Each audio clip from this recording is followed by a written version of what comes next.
Do you know the difference between a boss and a leader? These words are often used interchangeably, but their underlying meanings are truly quite different. I am Benson, author of Quantum Genius, Awaken Your Sleeping Genius, and creator of the Quantum Genius Learning System. And in this session, we will be comparing the boss to the leader. We will also explore various leadership styles and how they coincide with the personality of the leader. Because there is no one-size-fits-all approach to leadership, you have to use the method that works best for you. Let's take a closer look at how these positions differ. First of all, when dealing with the boss, the primary factor is completing the job assignment, and there is usually no personal interest for the worker other than to collect that paycheck. On the other hand, the leader will appeal to the higher ideals of the followers by focusing on the greater mission rather than stressing over the details that will lead to the goal. Another distinction that can be made is that the boss is solely focused on the process and making sure the strict regimen is upheld and enforced. This often leads to the employee dissatisfaction and resentment towards the boss. While on the flip side, the leader is focused on the overall purpose of the group and the greater good that will come from succeeding at the intended goal. The biggest distinction that can be seen is in how those that follow and work with the leader and the boss perceive them. Let's compare how each is perceived. A boss tends to make workers feel uncomfortable, while a leader listens sincerely to workers' issues. A boss orders others around, while a leader is admired for strong work ethic.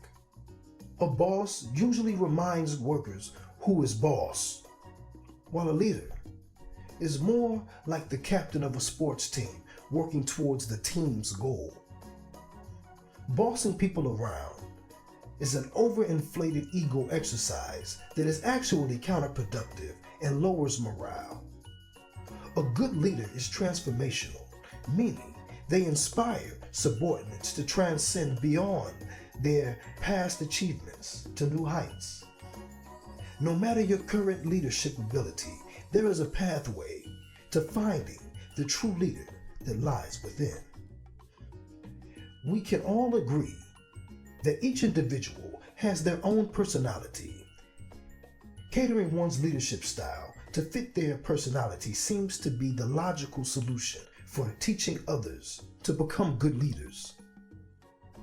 We have identified 4 basic personality types that best categorize most people. While a person may be a mixture of different personality characteristics, there will be a dominant personality type for each person. These 4 leadership personality types are as follows. Number 1 is the born leader. This individual is practical, goal-oriented, disciplined, and often charismatic. Number 2 is the judge. This individual is also disciplined. They are also perfectionist, improvement-oriented, with resentful tendencies. Number 3 is the helper.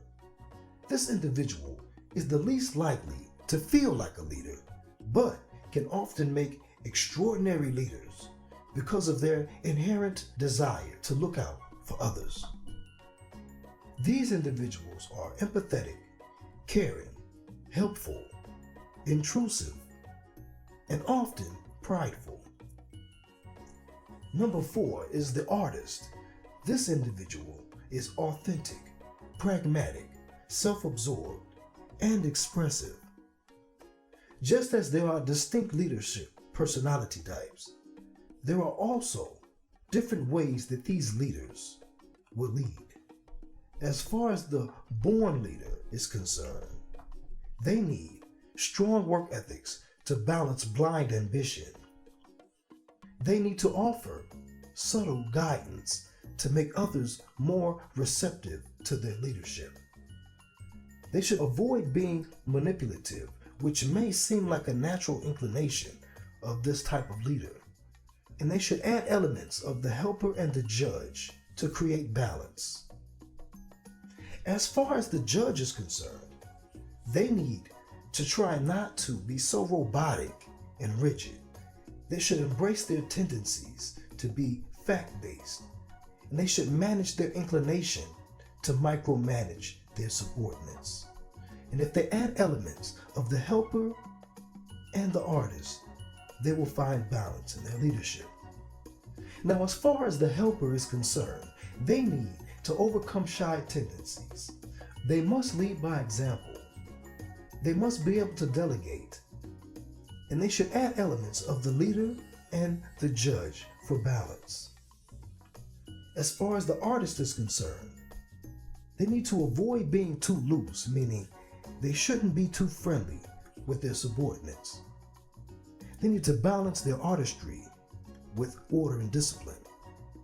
They must tame their free-spirited and spontaneous nature, and they should add elements of the leader and the judge for balance. It is obvious that there are distinctly different types of approaches to each style.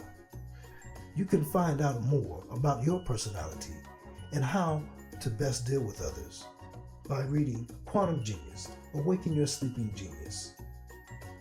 Until the next time, this has been R.A. Benson.